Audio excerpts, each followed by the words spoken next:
Greetings YouTube, I'm Mitch Goth, and today I'll be taking you through a recent investigation I performed at the Sandwich Opera House in Sandwich, Illinois.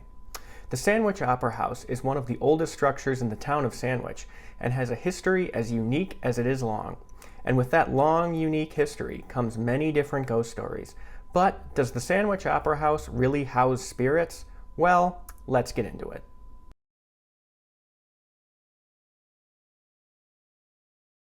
The Sandwich Opera House was built in 1878 and was built as a building that wore many hats.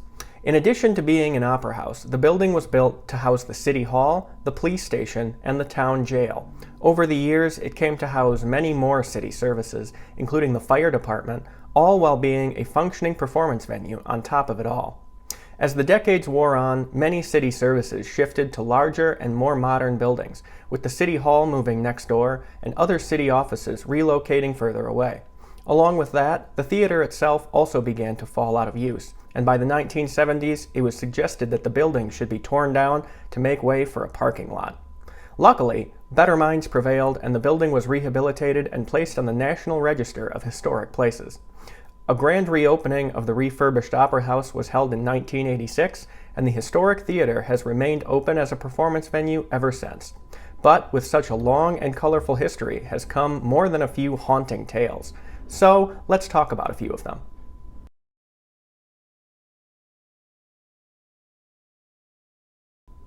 Throughout the years, the Sandwich Opera House has gained a reputation as a building where things go bump in the night.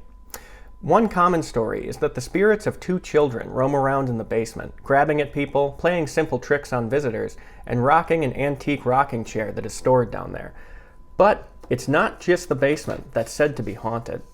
Another common report is that visitors and investigators will see shadows and shadow figures, mostly located in the theater area, but they've been known to be spotted throughout the entire building.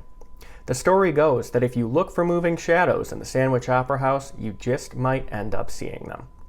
Many investigators suggest the shadowy spirit seen by so many is that of a former mayor who insisted his funeral take place at the Opera House. But perhaps the best-known haunting of the Sandwich Opera House is in the women's bathroom, which is the former jail. Despite the refitting, the old jail cells and original jail doors still remain in the bathroom, and many people report strange feelings, phantom voices, and taps on the shoulder while going about their business in that bathroom. Now, after all the stories, let's talk about what our investigation dug up.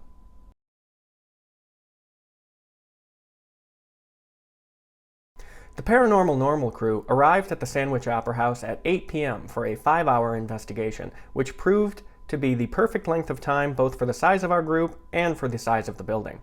We were attended by a building sitter, though they spent much of the time in the business office and allowed us free rein for our investigation.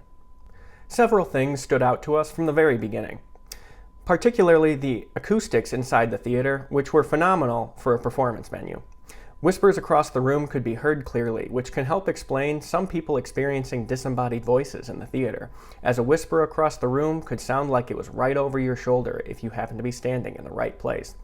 But beyond that, another thing we noticed is the low level of ambient noise in the building. Other than in the basement, there wasn't much background noise to speak of in most places, making for very productive EVP sessions on every floor other than the basement. Our formal investigation began in the community room on the first floor, where it began quietly. After about a half hour of our EVP session, we began to note small but unexplained tapping sounds that seemed to respond to questions. We also collected one EVP during this session that appeared to show intelligent response. Moving to the theater, we performed a long EVP session in the space, as well as set up EMF detectors and motion sensors.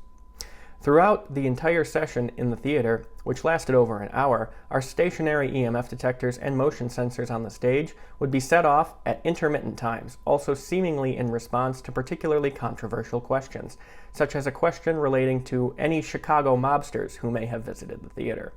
Unfortunately, despite this level of interaction, no clear EVPs were captured during this session. In the basement, our equipment interaction continued.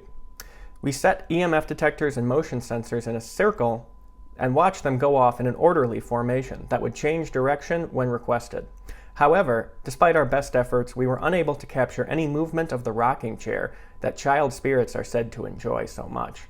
Additionally, due to background noise from the mechanisms in the basement, no EVPs could be collected during this time.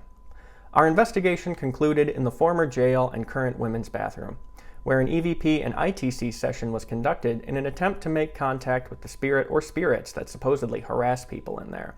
However, despite numerous stories about the former jail area's hauntings, nothing out of the ordinary was captured during our communication sessions there.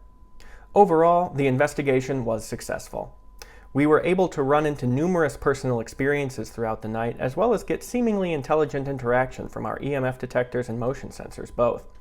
But we didn't end up collecting as many EVPs as the level of other activity left us anticipating, and the amount of white noise in the basement made it impossible to record audio down there.